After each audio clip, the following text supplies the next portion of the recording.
Welcome to Viral Classes. In our previous lecture, we were talking about what are the fundamental quantities and their unit. Now, in this lecture, we are discussing about dimension of physical quantities. अब physical quantities क्या होती हैं? आपकी fundamental quantities या units के ऊपर कितनी power चढ़ा के, ठीक है, fundamental units के ऊपर power चढ़ा के हम क्या करते हैं, नई physical quantities की डायमेंशन को ड्राइव करते हैं. ठीक, इसको कैसे लिखेंगे? The number of times of fundamental quantity is contain in a given derive physical quantity is known as dimension of fundamental quantities. देखिए कैसे रिप्रेजेंट किया जाता है, L इंटू एल. एल किसकी डायमेंशन है? समझिए लेंथ की डायमेंशन है, और आपके दूसरा एल भी किसकी लेंथ की डायमेंशन है. लेंथ की डायमेंशन की पावर 2 कर दी जाए तो ये किसकी डायमेंशन बन जाती है? एरिया. ठीक है, तो एरिया जो है वो कंटेन करता है 2 टाइम्स फंडामेंटल क्वांटिटी को, किसकी? लेंथ की. तो इससे देखिए इसको कैसे स्टैंडर्ड वे में कैसे रिप्रेजेंट करते हैं. एल स्क्वायर ब्रैकेट के अंदर हमेशा डायमेंशन क्वांटिटीज को स्क्वायर ब्रैकेट के अंदर रखा जाता है. इसे कैसे रिप्रेजेंट किया जाता है? The power 0, L to the power 2, T to the power 0. देखिए इसी चीज को हमने इस तरह से रिप्रेजेंट कर दिया. अब देखिए कुछ ट्रिक्स होती हैं फिजिकल क्वांटिटीज की, याद रखिएगा. वही फिजिकल क्वांटिटीज ऐड और सब्ट्रैक्ट की जा सकती हैं जिनकी डायमेंशन क्या होगी? सेम होगी. और वही फिजिकल फॉर्मूला आपका सही होगा जिसका लेफ्ट हैंड साइड की डायमेंशन इक्वल होगी राइट हैंड साइड की डायमेंशन के. याद रखिएगा ये दो चीजें. नाउ अब हम देखते हैं कुछ फिजिकल क्वांटिटीज जो हमारी क्या होती है, फंडामेंटल क्वांटिटीज से ड्राइव होती हैं. देखिए सबसे पहले आता है आपका एरिया. एरिया इक्वल्स टू कितना होता है? Length into breadth. और इसके लिए डायमेंशन कितनी हो जाएगी? देखिए m0 l2 t0. ऐसी वॉल्यूम की बात करें तो वॉल्यूम कितना हो जाता है? Area into length. तो इसके लिए क्या बन जाएगा? m l3 t0. देखिए अब बात करते हैं डेंसिटी. डेंसिटी इक्वल्स टू कितना होता है? Mass upon volume. तो इसके लिए डायमेंशन क्या बन जाएगी इसकी? m l3 t0. अब बात करते हैं देखिए वेलोसिटी की. तो वेलोसिटी और डिस्टेंस के लिए जो डायमेंशन आएगी वो सेम होगी. अब क्या बन जाएगा इसका? m0 l t minus 1. अब बात करते हैं देखिए फोर्स की. तो फोर्स कैसे बनता है? Mass into acceleration. तो इसके लिए कैसे निकलेगा? देखिए m into L T minus 2. तो क्या बन जाएगी फोर्स की? m l t minus 2. ऐसी वर्क की कितनी हो जाएगी? Force into displacement m l2 t minus 2. ऐसी डिफरेंट फिजिकल क्वांटिटीज हम ड्राइव कर सकते हैं. यहाँ पे देखिए यहाँ पे दे रखा है कुछ physical quantities another.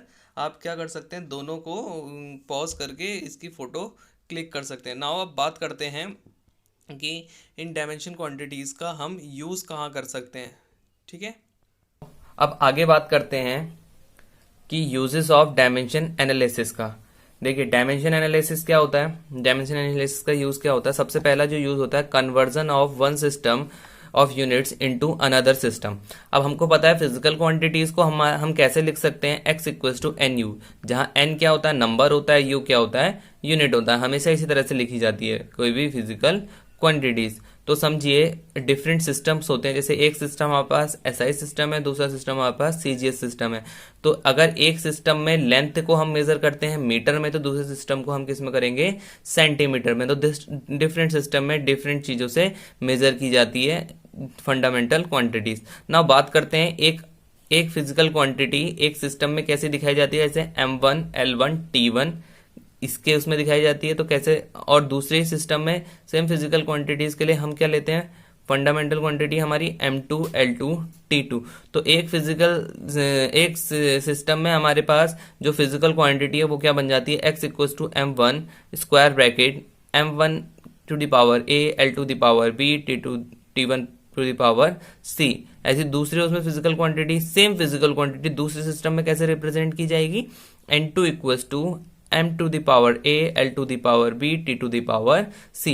Now both are the same physical quantities in different system. Now comparing both, now the relation are come n2 equals to n1 m1 m to the power a, l1 l to the power b, t1 t to the power c.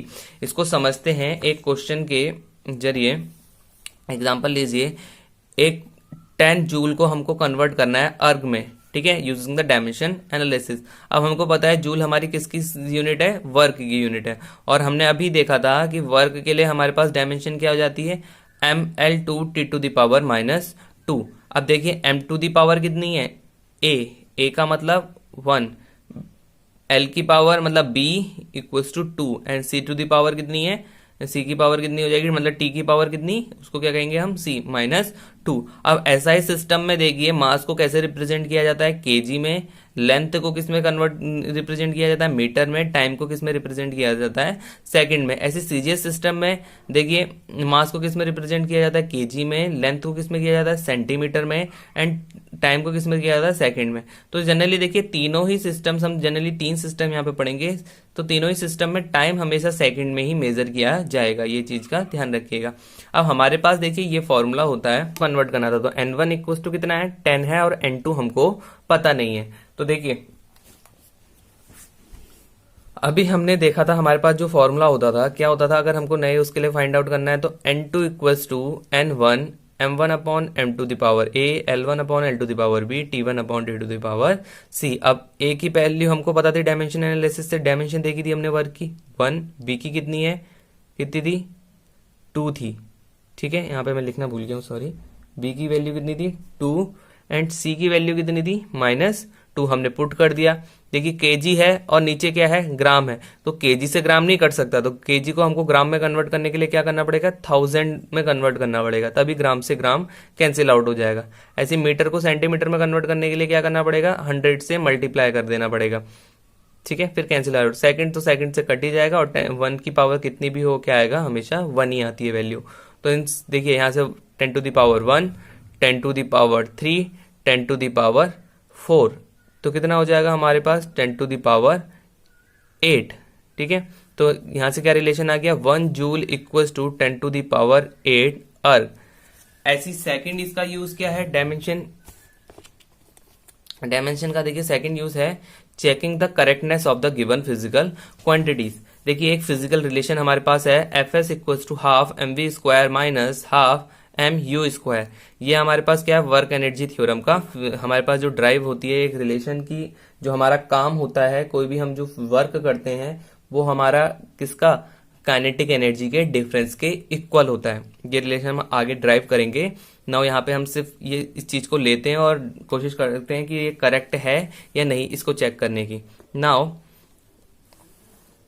देखिए अब हमको पता है यहाँ पे हमारा F क्या है, फोर्स है, तो फोर्स के लिए यूनिट कितनी हो जाएगी, mlt-2, एंड S क्या है आपकी, डिस्टेंस है, क्योंकि वर्क इक्वल्स टू कितना होता है, F इंटू S, तो S कितना हो जाएगी, F की डायमेंशन कितनी हो जाएगी, लेंथ, और M की कितनी हो जाएगी, M, और U और V हमारे पास यहाँ पे क्या है, वेलोसिटी, तो इसके लिए कितनी हो जाएगी, इसके लिए कितनी हो जाएगी, m0lt-1।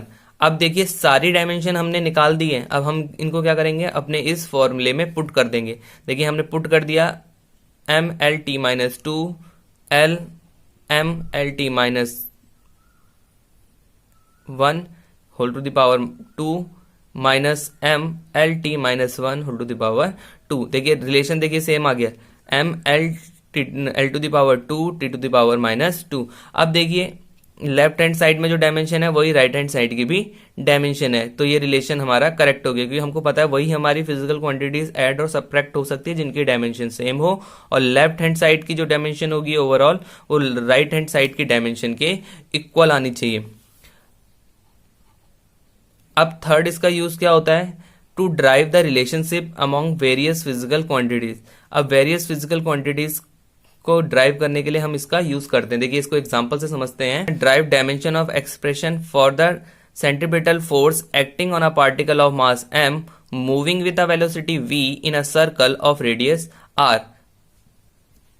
देखिए हमको पता है हमारा सेंट्रीपिटल फोर्स क्या है, हमारे मास के क्या है, डायरेक्टली प्रोपोर्शनल है, ऐसी वेलोसिटी के भी क्या है, डायरेक्टली प्रोपोर्शनल है, और लेंथ उसके रेडियस के क्या है, डायरेक्टली प्रोपोर्शनल गिवन है क्वेश्चन में। अब हमने क्या कह दिया, हमको पता नहीं है कितने टाइम्स है ये, तो हमने मास को की पावर कह दी a, v की पावर कह दी b, और r की पावर कह दी c। तो सिंपली हमने फिर क्या किया, नेक्स्ट स्टेप में यहाँ पे डायरेक्टली प्रोपोर्शनल का साइन हटाया, k लिख दिया, और फोर्स की हमने डायमेंशन लिख दी mlt-2, मास की डायमेंशन लिख दी, ये कांस्टेंट क्वांटिटी, इसकी कोई डायमेंशन नहीं, b आपका क्या वेलोसिटी, वेलोसिटी की डायमेंशन लिख दी, r की डायमेंशन लिख दी, ठीक है।